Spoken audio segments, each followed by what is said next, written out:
Hello, this is Alex Burkett, and you're listening to the Long Game Podcast. In this episode, I talked to Katie Kelly. After 15 years in CMO and COO roles, Katie Kelly is hell-bent on changing the face of business media. She recently founded Antiquoted to help content creators find new and diverse voices in seconds.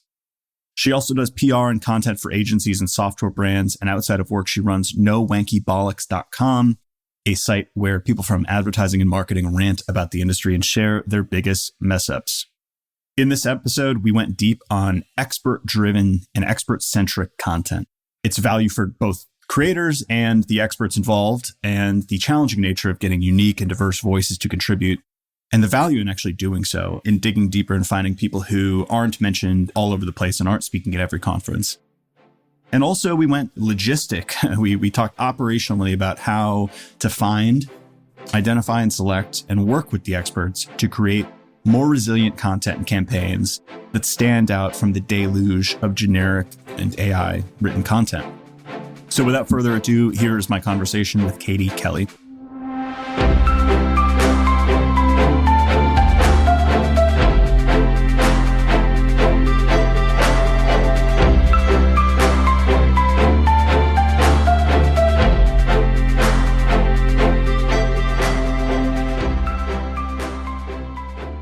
All right, I'm going to ask you a strange one to start. It's in your LinkedIn bio, the headline. So you've got a site called nowankybollocks.com. Is that how you pronounce that? That is correct, yeah. Can you translate that for an American? I was going to say it doesn't usually translate very well. So it's basically no bullshit. Right. I remember the Sex Pistols, you know? Yeah, okay. Never mind the ball. Good. Yeah. Yeah. Kind of similar. But it's not about wanking bollocks, which let's just get that straight out, because some people have asked me. The reason why it exists is because I saw it as a domain that I was just randomly searching for random stuff and saw it was available, and I thought this is too good a domain to let go. So I had no idea what I was going to do with it. But actually I had quite a checkered history of working in agencies throughout my career. A lot of bad experiences, a lot of bad actors involved.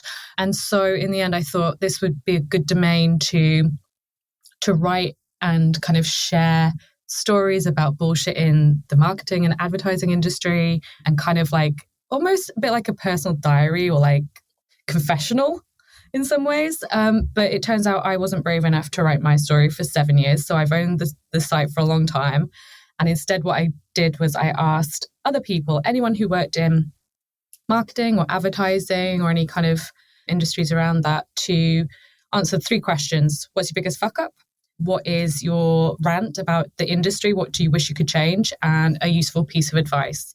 I think there's about 200 interviews on there now, and people have really very cathartically shared some deep, dark stuff. So we have people talking about addiction, people talking about getting sacked, lots of interesting stories and lots of things that people want to change about the industry. So yeah, it turned into being quite a positive thing, I guess, in the end. But it was kind of just a joke to begin with. And you're still running this? Are you actively conducting more interviews and building up this library? Yeah, so I've taken a bit of a backseat to some of my other work, but it's always open. And the thing about No Wanky Bollocks is there's no deadline. So I send out invites to people that I think might have interesting stories, and sometimes they get back to me six years later. That's just the way it goes. So it's an always open invite. It'll always be there. Yeah, if anyone's got anything interesting they want to share, got off their chest, let me know and get in touch and can post it. Yeah. I always go back and forth on this. I think when you work in marketing and more or less in different niches in marketing, you see a lot of sketchy stuff. And there's always this little inkling in the back of my mind that says, you should write a tell-all book or at least like keep a blog that like just shows like, hey, here's when you're as the average consumer, when you're looking at reviews, here's what you should know is that a large portion of them are fake or incentivized, right? Or even like HR, like Glassdoor reviews, like how can you trust them? Like once you see behind the curtain, I think like you develop this little cynicism towards a lot of this stuff. And I there's this part in my brain that's like, you should write about this. But then I'm like, that takes so much time. Well, if you want to write a short version, the opportunity is always there to post on No Wanky Bollocks. I might have to do that. Yeah. Is it broadened out to the entire marketing space? So you could basically be like at an ad agency, you could be at a CRO firm, you could be all over the place. Yep. It's open to anyone. The only thing I don't allow is anonymous posts. So everyone puts their name to what they say. But yeah, I just let people write what they want. I try not to edit too much and just let people speak and tell their story and share what they want to share. But yeah, there's some quite interesting stuff on there. As long as it's not libelous, and we're good. You can post what you want. On the top of your head, like, are there any rants that stick out to you as being particularly memorable or that you resonated with? It's more of the fuck up stories. There's been some brilliant ones on there, like truly amazing ones. One guy did a promotion with like a random string of letters in America and then realized that certain swear words were included in this child-focused promotion that was going out to market, and they'd already like produced all of these. I think it was like, like a little code you'd get on a product. So yeah, there was lots of 4-letter word bad words that went out in this kind of promo, and just, silly stuff that's messed up all the way through to like some really serious stuff. And like I say, I've shared my own stories on there, which are a bit darker, but there's definitely some fun ones on there. That's cool. Yeah, I'll have to check into that. I love that because we've all had those fuck ups too. And it's like in the success theater of LinkedIn, you rarely hear those. Or when you do, oftentimes they're so polished and it's like strategic vulnerability to say like, all right, I messed up. But you're doing so in the hope that you're going to get engagement and sympathy. But I still learned stuff. Yeah. Yeah, exactly. It still paints you in a positive light. It's almost like a hero's journey type of fuck up. Whereas like sometimes you just mess up and that's it. Like there's no big learning, there's no redemption. Yep. And definitely some of those on there are just pure fuck ups. They're beautiful, really beautiful. Well, I want to talk about the business that you're building now, Antiquoted. But first, just a background on yourself. So you and I actually have similarities in that we've worked in and around content as well as CRO. So, like, how did you come up? How did you get into the CRO space? Like, and what is your current standing there? And how do you view yourself as like a marketer? So I started about 14 years ago, and while I was still at uni, I actually joined a UX agency, which I helped to rebrand because they weren't really sure what they were doing. And at the time, they were really frustrated that they were writing these long UX reviews and then clients didn't do anything with it. And so we started to talk about conversion rate optimization. You make these UX suggestions or these look at heuristics and make suggestions, but then you actually do something with them and you test them. And so I helped them reposition their services and their brand into that space. And I was still at uni at the time. And I ended up growing with that agency afterwards, which became one of the UK's kind of biggest or most well-known at the time CRO agencies. So I started out in CRO really quite early on in the industry. And then I left, as you do early on in your career, and I went to a whole load of crazy places. So a mixture of agencies and brand side. I lived in Singapore for a while, worked in some places there. And then I think after a few bad places, I decided I wanted to work for myself. So I now freelance, but I've always been very broad. So I've done product roles, I've done ops roles, I've done marketing roles. And when it comes to marketing, I've done everything from, PR, events. Even one job, I set up a customer service department because it turned out we were having an Office of Fair Trading investigation into certain practices. Turns out they didn't have a customer service department. I was like, we should probably fix that. It's going to make my marketing life a lot easier. So I just set it up. So while I have a marketing title, I've always been more of a just kind of generalist that will fix things. I think of myself more as a fixer, I guess. The problem solver. Yeah. That's cool. Yeah. Whether that's a marketing problem or an operational problem, whatever. That's a good way to view yourself. That's how I try to view myself too. I had a conversation with actually a client who is in sort of a growth advisor role. And we were lamenting about like the just number of fires that you have to put out. And he's like, yeah, I shifted the paradigm on that. I started looking at it as like, I am the problem solver, right? Like these are problems. I get to solve them.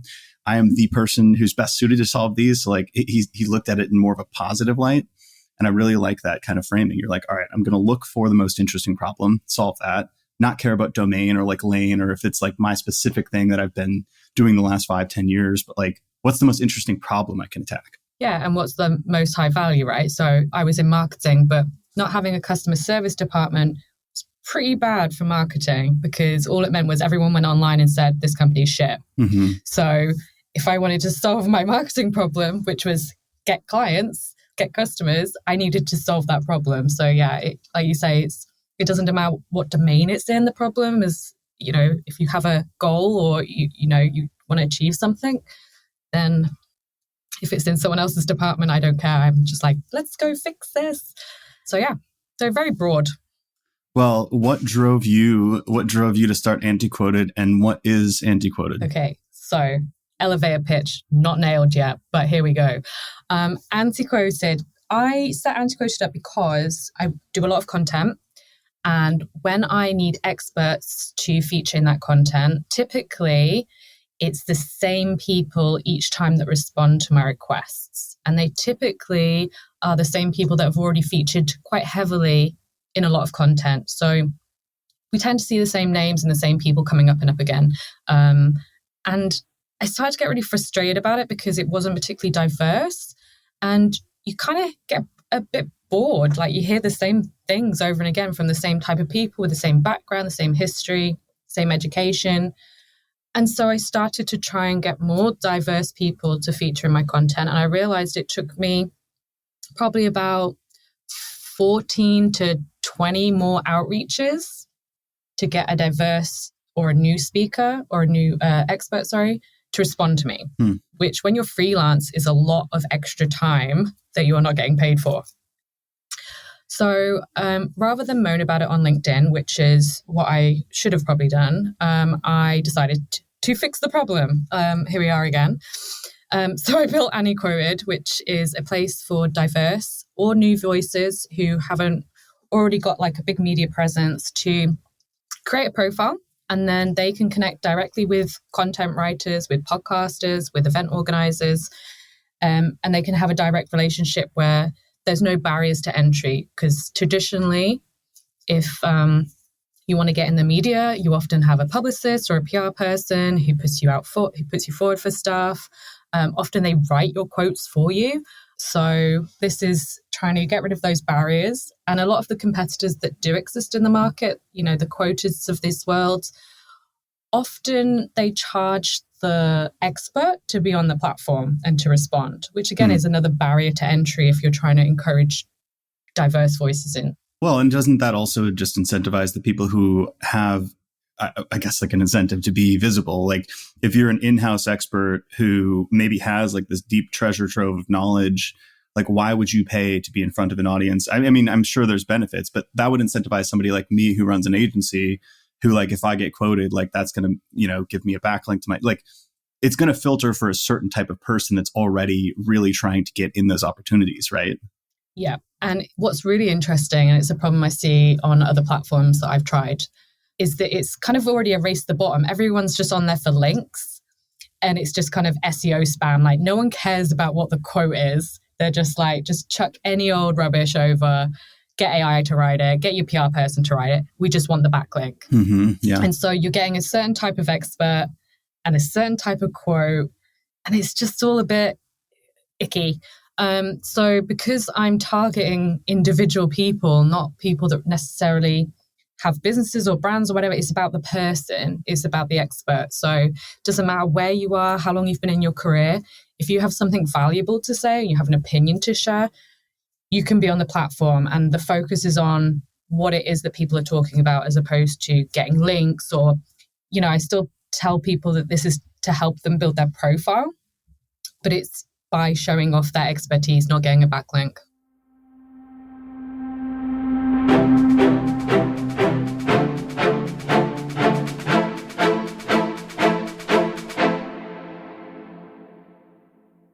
I have a million questions, and there's different rabbit holes that I want to go down from, I guess, like the value of expertise in content in the first place, the logistics of procuring these experts and working with them, the value of doing so on both sides of the equation. But just real quick, that reminded me of this story. When I first started in my career, I worked at a company called Lawn Starter, and we were pretty heavily SEO driven. And Haro was the big thing. That was the only real platform I knew at the time. Ryan Holiday had written about it. Yep. in his book, Trust Me, I'm Lying, about how he had essentially just lied and gotten quoted in like the Wall Street Journal and New York Times as like a vinyl collector, and he didn't collect vinyl. And I remember one specific instance, I think it was USA Today, but I might be wrong about that, so I should probably not say that. But they asked for people who had been inspired by that book, The 5 Love Languages. And I sent in a quote from my founder. So it wasn't from me. It was like I wrote it for him, right? I was like the PR person, all about how it inspired him to like build the company culture that we had, which was like 4 people, right? And he had never read the book. So it got published, and he had a obviously like notification set up for any links that got placed for Lawn Starter. And he's like, "Hey man, was this you?" I was very proud of that one. Yeah. I mean, that totally goes to show, right, how it's kind of a broken system. And I think AI is making it even worse because the amount of rubbish I'm already seeing on other platforms, like I've tried some of the others out, and you can tell when something is just purely written by AI and no thought's gone into it. I mean, one of the main reasons for using experts is to get their opinion and their real stories. And both of those things are lacking often in these kind of like really stilted AI crafted responses that people are sharing. And it's just creates more work than it does help. So it needs fixing. Yeah, absolutely. So let's back up. You mentioned something there that's very interesting around like the AI and like why you would even go get expert quotes, which I think it's interesting that you have worked so heavily in the CRO and experimentation space, because that space to me, obviously I was at CXL and I interviewed people for articles. I had quotes in them all the time. I took pride actually in finding people who were underrated or underknown. And I think in this space, we were not unique in that aspect.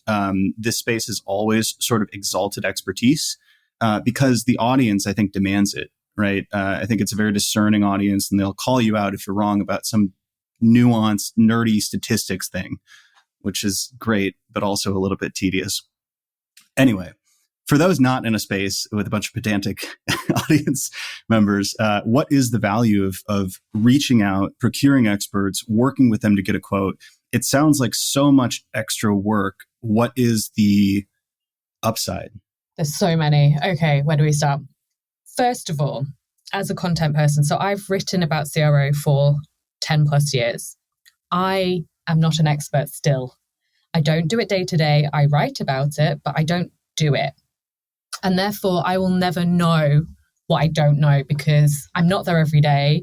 I don't face the problems. I'm not in a team of CRO experts. And the only way I can really understand and connect to the audience that I'm trying to speak to is by getting insights into their world. So again, a lot of the content out there is not expert driven, or it's kind of quite basic. Again, it's not going to give me the insights. I can't just read online what a day is like in the life of a CRO person, unless I go to Experimentation Nation, which, okay, maybe I could. But it's not the same as getting that kind of direct insight. So using experts in your content means when I write about something, sometimes they'll say something in a quote and I'm like, I didn't even know that thing existed or that problem existed. I had no idea. And it would take my content potentially in a different route to what I was planning because I wasn't aware of something. Also, they can just help explain really complex stuff.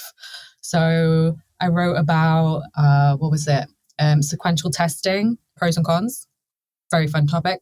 But again, I'm not a statistician. I don't have a background in data science. And really, I had to seek expert opinions to help inform what I was writing, to check that what I was writing was correct.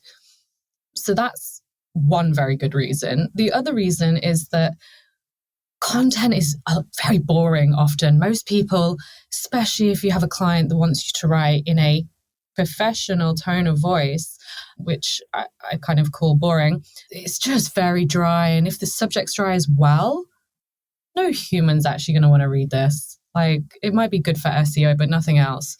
If you want to create something that genuinely engages people and people actually find useful and actually want to read in their own time when they're not being forced to read it, then pulling in those insights from people that have lived experiences and to tell stories, it just makes it so much more interesting and so much more valuable when you can illustrate it with a story. So short of me fabricating them, I have to go out and ask people. Do you think that there are different types of content where expertise is more warranted or less warranted?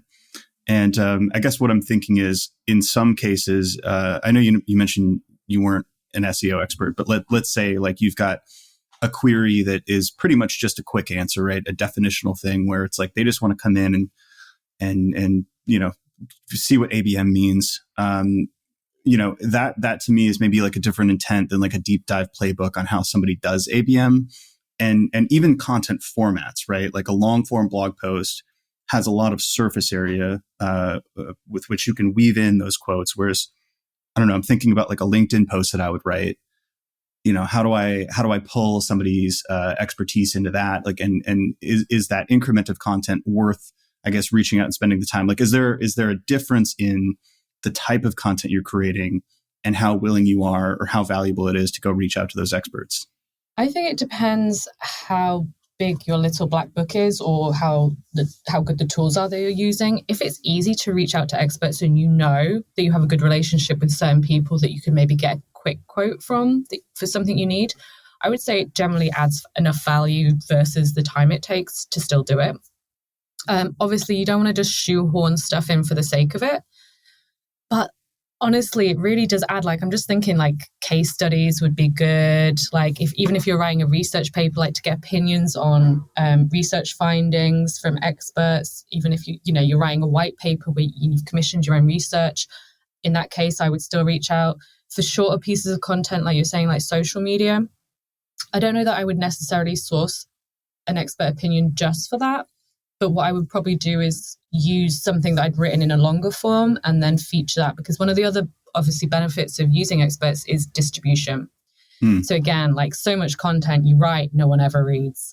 And especially if the client doesn't have like a big social media presence or doesn't have a massive network and is just starting out, using these experts and featuring them, and then that encourages them to share it with their networks, opens up your business and brand to a whole new audience of people that you might not have spoken to before.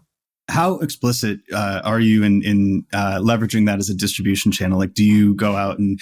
Sorry, let me just back up and say there was a tactic for a while where people were nearly using experts, which sometimes weren't experts, on roundup posts with 35, 70 quotes, like just, hey, what do you think? What's your number one SEO tip, right? Which wasn't actually like filtering any signal from noise. It was just getting as many people on a list as you could so they'd go push it out to their social. So like, I don't think that's what you're going for, but how explicit are you in, when somebody gives you a quote, once they're published, do you go out and say like, hey, can you share this? Like, here's a little snippet you can share. Or is it more of like an implicit, like, they see their name in publication, they're more likely to say, hey, this is a cool article that I contributed to? Yeah, some clients do ask if they've commissioned the work and explicitly ask for experts to be featured in it. They do ask that I ask them. Personally, I never make anyone, because you can't make somebody. And I wouldn't want to say that I'm not going to feature your expertise if you don't. I think as long as you write content that's good, they want to share it. Like, the response I've had every time I've shared the link, like people chase me for the link and then I send it to them and they're like, this is really good. I'm like, yeah, I would hope so. And then obviously they want to share it because they're proud that they're in a piece of content that they approve of and think is good, and they're obviously featured in it, so it makes them look better. So yeah, I mean, the spammy stuff is always going to exist, but it's not what I would be going for, and I don't really think it's a great strategy. Saying that, I have done roundups with 91 people in them or more, where we've like featured experts, for example, in like the top industry people to know. And I think there is value in that. So it just depends. Like, I wouldn't be getting quotes for that though. I was like featuring them as experts in their bios. So yeah, it depends what you're going for really. But I think as long as it's good content. I think you're hitting on something actually really interesting and important, which it's almost like a heuristic that is intangible in a way. A lot of marketers will sort of check the box and say, all right, this is passable. It hits our minimal QA standards. But like a really interesting heuristic for a piece of content is like, would somebody sharing this be proud to share it? And, you could apply that to an audience member who's not in the piece, but also like the people you're including. Because I'm thinking of so many examples where I've been waiting for that link, or if I've been a guest on a podcast, I'm so excited for it to come out because the person asked such great questions. It was so engaging. Whereas other times I'm like, all right, I'm just going to get a backlink from this post. And then they ask me to share it. And I'm like, there is no way in hell I'm sharing this blog post. Right? I'm not going to waste my social capital, my whatever equity I have on LinkedIn or whatever the platform is, by sharing this clearly just like bad piece of content. Exactly. I feel exactly the same. So there's a responsibility for the creator. Yeah. Yeah. No, I've been in exactly the same position where I'm like, I wouldn't share this, but thanks. I'm just going to ignore your message. I think that's actually a really great question, like to ask yourself if you're doing content, would you share this on your own social media? And if the answer is no, you probably need to go back to the drawing board.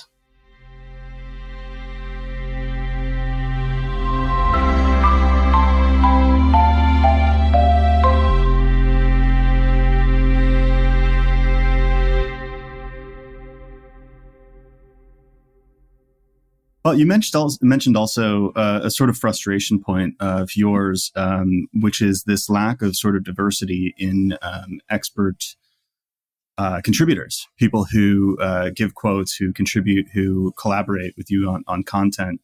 Can you speak to that frustration at a high level and potentially into how you're working on solving that? Yeah, I think it's a really interesting one because traditionally, like journalists who would be the people who seek experts or people to interview, they had their methods and they had their own systems and their little black books and methods of getting people for interviews. But as the landscape's changed, random SaaS tools now are media empires as well. And they sometimes have as bigger audience as, some of the traditional media. There are more and more content creators. There's more and more editors and people out there who aren't from traditional journalistic backgrounds or PR backgrounds, who haven't gone through that kind of understanding of how to source quotes and how to get them. And I think part of what used to happen was a very closed network, and kind of you didn't get to see inside it. Like either you knew a journalist and therefore you got opportunities, or you didn't. And there was no easy route into that. And because of that, it meant that only certain types of people would get seen and heard in media.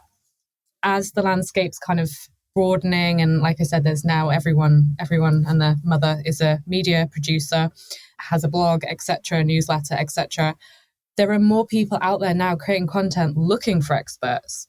And I think when they first start out, it's easy to go for the easy people to respond, which typically tend to be senior people in businesses, if you're working in the B2B space like me. Because of the dynamics we have in the world, it traditionally is male.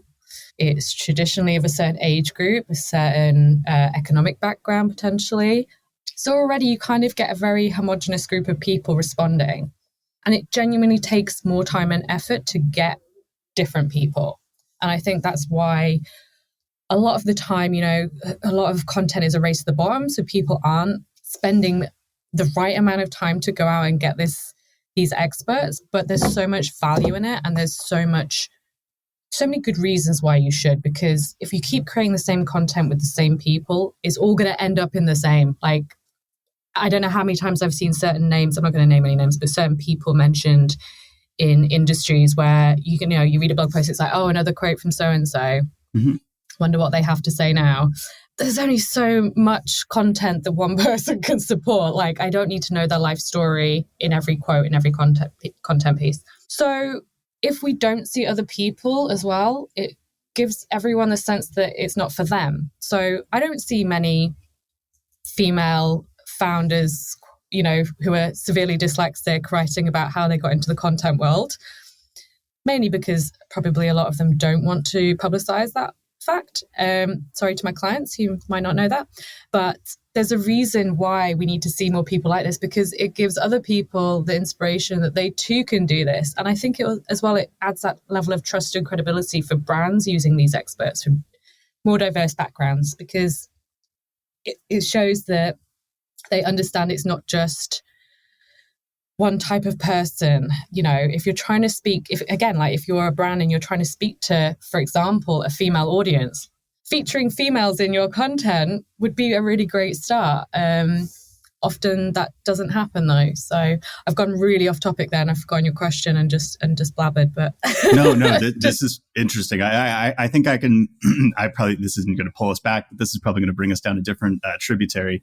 But there's two things that came to mind there because I've seen this as well. One possible reason is a little bit more logical and it's friction in my mind. It's that, there's a high level of visibility. So do you know what the Matthew effect is? No, tell me. It's some biblical thing, but in the Bible, there's some quote. It's like to whoever has a lot, more is given. It's essentially like a snowball effect, right? It's like the rich get richer type concept. And I think that if you are, an average content marketer, a marketer who's strapped for time, and you're thinking, all right, I need to support my piece with quotes from SEO experts. Like I have a top of mind awareness of people who are already industry experts. And maybe that's because they've written a book years ago or because they speak at conferences often or because they post on LinkedIn often. And that's where you spend your time. So you see them and you think, okay, I'm going to go get Kevin Indig and I'm going to get Lily Ray, even though they've probably been quoted many times before. And there's probably somebody I haven't heard of who may be able to answer the specific question that I have, and they're more relevant to this specific thing that I want to know. So I think there's something about friction, and potentially we can talk about how your platform helps solve that and maybe makes more people visible. But there's another component too that came to mind, which is, do you know Finn McKenty? No, not off the top of my head. Okay, so he's famous on YouTube. Like he runs this channel called the Punk Rock MBA. And we work with him. He's consulting with us on LinkedIn. And I was really inspired. We did a podcast with him, but he's written about this on his newsletter too. One of his missions and sort of like anchors to his content that he creates is that he believes that the people who most want fame and visibility are generally the people who deserve it the least. And then there's these people who don't think about that, who have these treasure troves of knowledge within them. And that's who he wants to help. He wants to basically say, all right, I'm going to give you a toolkit that can make you more visible, because if you don't speak about your work, if you don't make yourself visible, then it's going to be really difficult to find those opportunities. So I see there's this kind of like combination between those two things that can help maybe, lift some people who probably deserve more visibility into the limelight, where they get picked off because they're a little bit more visible. I totally agree with that. I actually wrote about this on LinkedIn the other day. And I think a lot of the feedback I get from certain people that haven't done a lot of media speaking before or providing quotes, the word expert puts them off because they don't consider themselves good enough to be an expert. And at the same time, we have a lot of people on LinkedIn who post daily and say to the world that they are experts every day. And I would argue maybe not always an expert, but yet very happy to share constantly. And I think that's a bit of a problem. I find a lot of the people that are posting so much on LinkedIn become content creators and not experts in what it was that they originally did. Mm-hmm. And again, you kind of have that issue when you get quite senior within businesses. If we're looking for subject matter expertise, often it's the middle layer of people that are actually hands on the tools every day, coming across the problems, really expert in what they're doing. But a lot of the times, content people or media people will be looking for like the most senior person in the organization to provide a quote. And often they're quite far removed from the actual activity. Mm-hmm. So not always the best person to quote. So yeah, I kind of agree with what you were just saying about like the people that are the most famous aren't always the best people. And I think that's really true. And it's why, again, on Antiquoted, specifically all the targeting and the brand and the partnerships that I'm trying to build to get people onto the platform, these experts, is all focused at finding diverse voices who aren't necessarily at the top of the businesses, but are actually doing the doing every day. And even if they're quite new in the career, I think there's still a lot to add. Like there will be cases where you're writing content where actually you want a really fresh perspective from somebody who's only, 2 to 5 years into their career. And you want to find out, what is it like getting into CRO now after, the industry's supposedly matured, yet still hasn't. So, sometimes I want that kind of input, and I think there's no real place for them to self-serve and put themselves out there and say, I'm willing to provide a comment. But Antiquoted is now that place, hopefully, for people to say, yeah, actually, do you know what? I do have an opinion and I do have some interesting stories to share. Okay, I haven't got a PR representative and I don't have any media contacts, but Antiquoted, I don't need any of those things. I just need to set up my profile and the people will come to me if they want my expertise. Amazing. I'm going to plant a flag. There's a question I want to ask on how you can make it easier or less frictionful for those people who maybe aren't used to providing quotes. But it's really making me think on this one. I think there is like a quality dimension of the insights, like the closer you are to the work, because even if I'm reflecting on my own role, I kind of oscillate between like a marketer and creator and then like an operator in the business and like actually doing the SEO work. And I really find that there's a balancing act, and I can't completely disappear from the ecosystem, or I'm going to suffer in terms of like pipeline, and I'm not going to be as visible. But when I go too far to that side of the spectrum, I start to feel like much more of a creator and less of a creator, more of a commentator. I end up being very dialed in on like what the industry zeitgeist is and what people are talking about, and I end up almost riffing against those things instead of speaking from my hands-on first-person experience, which I think creates like a lower quality of content in a very interesting way. So there's certainly a balancing act there. Yeah, I mean, to take the CRO industry, this is very niche for a lot of your listeners, I imagine, but everybody on LinkedIn still to this day argues whether it should be called experimentation or conversion rate optimization. I don't know how many times I've seen this hot take. It's not hot. Nobody cares. People doing the job don't give a shit. But yeah, on LinkedIn, if you were to look on that, I'm sure in the last month, there will be someone who's posted about this big debate that's really important. I'm just going to shouts out to Justin Rondo here. If you know him, we have a running text thread from years, I think since like 2017 or something like that, where every time we see a take about the name CRO, we send it to each other and we're like, again. That's perfect. It's Please been add me. So many years at this point. I too feel like that really needs to stop. But yeah, here we are. Never mind.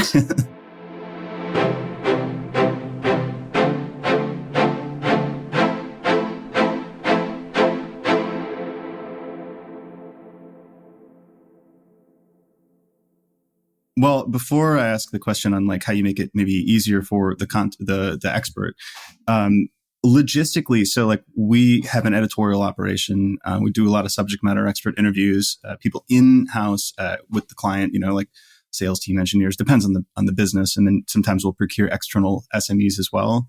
But I'm always looking to improve that process. And for people who don't do it at all, how do you recommend the process of like, how do you find an expert? How do you select the right ones to work with? And how do you work with them for the content creation process? What does that look like in practice? Yeah, there's a lot of different ways it can work. So usually like if I get a content brief or an idea, I kind of start with the layout and I think about the different sections or what I think is going to be covered. And then I start to think about maybe questions that I can't answer or things that I think are super relevant that maybe need illustrating with a story. And I think when I've done that, I tend to ask better questions of the experts versus going out with just a title of my content. And I'm like, give me a quote about what you think about this topic. Because often they're very broad and people tend to say the same things, which are usually the obvious things. So it's good to kind of, even getting to the point of a first draft and then going out and saying, this section I think could really do with some more color being added. Do you actually send them the section that you had written, or do you kind of abstract out and ask a question and just send them the question? Often I don't send them the content, and a lot of the times it depends what type of content I'm writing. Recently, I've been doing a lot of roundups, so it's been more kind of Vox Pox type questions like, give me your opinion on this, and then constructing a piece of content around that. Whereas if I was writing more of a how-to piece of content or kind of long form where it's just me writing as opposed to focusing so much on the experts, then I would be looking for more detail. I still probably wouldn't share the piece, but I would give a really clear overview of what it is I'm looking for, what I want their opinion on, how I want them to present it, how many words, how I want them, like what kind of stuff, like is it first person examples of your experience of this thing happening. And generally I would try to search for people, like before Antiquoted, there are obviously services out there you can use where you can put out a pitch and have people just respond to you.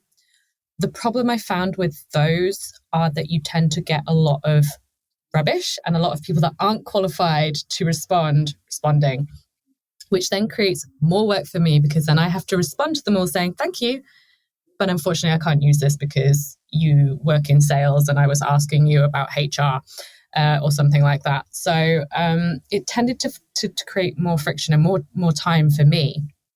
With platforms like Antiquoted or kind of going old school and like finding people yourself on LinkedIn route takes a lot of time, but you can be super specific on what you're looking for. So looking at certain brands that they've worked for, looking at what they've written, what their tags are on their profile, what they post about. Obviously, there's a whole treasure trove of information. So if I'm writing about a specific topic, I might even search on LinkedIn for posts and then see who's already talking about the subject that I'm looking for insight on. I used to love scouring forums too for that reason, like people who maybe like it was clear to me that they were writing out of passion and not necessarily to like generate leads or like be famous or something. Exactly. Somebody who just like wrote 200 Quora responses and you're like, why? Yeah. And they do exist. It's mad. Some people are real like thought leaders on Quora is quite insane. Yeah, again, like it just depends on the client and the subject, but Reddit is another great resource for that kind of stuff. Just general blogs like searching who's writing on stuff already. So that's how I would have done it traditionally before I built Antiquoted. Now that I've built Antiquoted, I'm starting to attract those subject matter expertise onto the platform. So I can create a pitch and have it open as it is on other platforms, but then obviously anyone can respond. But the way that Antiquoted is really different to a lot of the other platforms is that you can actually have it as a private pitch request project, and you can invite only the experts you want to respond. So you're in kind of full control of how many responses you get and who you're asking. So it does really cut down on the admin of having to go back and forth with people that you aren't necessarily qualified. And again, you can search through their profiles. They'll have their LinkedIn. They might have examples of other stuff they've done, and they've selected whether they're happy to like provide quotes or be on a podcast or whatever. So you can search even down to diversity metrics. You can actually search on Antiquoted. So it really allows you to find the right expertise, the right type of voice, make sure that you're not just getting the same types of people as well as focusing in on what it is that you're looking for. And on the expert side, so we've spoken to the value a little bit, but to get more concrete, what is the value of them contributing? I've often reached out to people who I think would make an amazing podcast guest. And you spoke to this already. You didn't use the words imposter syndrome, but that's the first thing that I get from them. They get very excited, but then I can tell there's like a shyness and they're like, oh, I don't know if I have anything to say. Like, I don't know if I want to do that. Right. And a podcast is a pretty extreme example because, you're speaking kind of off the cuff for usually an hour and a half. But even, if I'm a growth engineer, working on like onboarding flows at like a product-led growth company, and I don't speak at conferences, what value can I hope to get from contributing to articles or ebooks, et cetera? Okay, so I think articles and ebooks is like entry-level drug into the world of building your personal profile, because like you say, a podcast is like quite a big ask. The benefits for people is to build their own brand. So I've done this for a lot of my clients in helping them build their personal profile, to get speaking slots, to provide quotes for articles. The amount of inbound business that we got, most of the strategy for the clients I've worked for in the past has been purely around helping them build their personal profile and showing that expertise, the kind of show, don't tell. By talking about stuff and going on podcasts and speaking at events, it was like we attracted the business because people could just see how passionate we were and that we really knew what we were talking about.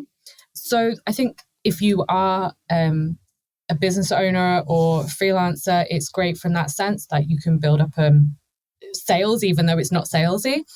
But even if you work in-house, like the ability to command a higher salary, the ability to cut through the noise when it comes to the job market, there's some real benefits in having a profile being known as the person who's an expert in XYZ. Yeah, I think there's a lot of benefits. And I know a lot of people are quite shy and quite nervous. And that's why I think providing quotes is such a great way into it, because you kind of get the bug and you realize actually it's not that hard. All you have to do is just write down your thoughts. It's actually quite simple. And I think there was, like I said, it's a bit of a black box before, and a lot of people that don't work in media or PR or marketing have no idea how those people end up in those words on blogs or in newspapers. It's like, how does that happen? I have no idea. And again, with Antiquoted, we're trying to handhold people, we're trying to educate people and say, it's super simple. Create a profile, someone reaches out to you, get a little box, you write your thoughts, you send it back, and then they'll tell you if they feature you or not. So just trying to, again, like break down those barriers to like, how does this work? Where do we start? Because it is really simple once you know. Yeah, absolutely. I do think on your point there. So to me, it's very obvious if you're sort of a freelancer running your own business, maintaining visibility and top of mind awareness. But like in-house, one thing that I thought of is like people tend to trust you if they see you in external sources more than like if you're just like posting in the company Slack. And when I joined HubSpot, I had never worked at a large company before. It was always startups. But so I had no idea how to do like large company politics. I later learned, and it's kind of fun once you learn the system. But initially, I had a lot of leverage because I was quoted in all these places. I had 100+ blog posts on CXL that I would see people share in the Slack, and I was like, "Oh man, that's pretty cool." Or like if I would go speak at a conference about an idea loosely related to an idea I was trying to position as a big program at HubSpot, it really gave me leverage. Once people saw that it either naturally or if, somebody on my team shared it, it's a certain type of credibility that helps you sell ideas better internally. Totally. And now we're talking about this, I'm starting to think, why did I not do this for myself earlier? I should have been doing this. I was busy building it for everybody else, all my clients. And then I kind of think to myself, I really should have done that sooner myself, actually. But you don't think about it, especially when you're in a job and it's like you have commitments, you have work. But it is such a simple thing to do, and it doesn't require that much effort. Even if you're just posting a few times on LinkedIn a week, that stuff can be set up to go out, and you can have a profile on Antiquoted or wherever. And, it's not that much, but the benefit of like getting your name out there is so outweighed to the amount of effort of doing that kind of stuff. I think it's so valuable for people. Absolutely. Well, hey, we're coming up on time. This has been amazing. And like, I love the tactical nature of this because we hear a lot of people talking about AI and the future of content and how, you've got to be specific and drive utility and be unique, and information gain is a concept we hear in SEO often, which just kind of means like adding new substance to the existing, pool of content. But I'm curious, just open-ended, is there anything that we didn't discuss or any messages that you want to just drive home? I do think just mentioning AI there, that I know so many people working in the content space are freaking out that their jobs are going to be taken by AI. And I think for some people that's true. I think at the very lower end where the content quality is very low and it's just kind of basic stuff, I think, yes, that the bottom will move out of that and AI will replace some of that content writing. But I think this is where the content marketers and writers and people need to look, which is the higher end of the scale, where it's about quality and it's about providing something that's truly unique, that's not just rehashed. And expert opinion plays such an important role in that. It's not something that AI can mimic. I mean, it can fabricate stuff and hallucinate, but genuine, real human experiences and stories and examples, that's so valuable, and no AI can replace that. So I think there's going to be even more focus as we move through this next period to kind of combat the fear of AI and this kind of AI drivel that is just being pummeled out, is for content people to focus on the higher end, the quality, and getting those really insightful pieces of expert opinion into their pieces. And it's what most of us want, right? It's the case where maybe if you have a very generic question around like how to change a light bulb, you're like, fuck it, I'll go to ChatGPT. I don't really care who tells me how to change a light bulb. It's a simple thing. Yeah. But if I'm reading advice on how to build a startup, I kind of want to know from somebody who's done it before, or I want to read Paul Graham's take on that, because there's some sense of like the message is it flows from who is saying it. Like the who is the most important component of that message. Yeah. And there, like I said earlier on, like there's so much stuff you don't know. And the only way that you can find out the stuff you don't know is often from somebody who's experienced it in real life. Like when I moved to Singapore, there were so many things I didn't know. No one's written a blog post about it. But now I have this fountain of knowledge in my head of like why there are barbecue tongs in the bathrooms and, you know, silly cultural context things that like just so random that only people that have had that experience know. And now none of you will know that answer unless you've been to Singapore and asked. So next time you're in Singapore, maybe ask. But again, like finding those people with that kind of insight and expertise and experiences, it can be so valuable. I do like that we're leaving it on a little bit of a non-marketing cliffhanger, so we can see what percent of the audience Googles that, ChatGPTs it, or asks somebody who's been there. Yeah. Well, thank you so much. This has been awesome. Where can people find you online? I'm on LinkedIn. Of course I am. No Wanky Bollocks, antiquoted.com. And yeah, I think that's it. I've given up with Twitter. So yeah, less said about that. Come find me there. Most of us have. Yeah. Awesome. Thank you so much. No worries. Thanks.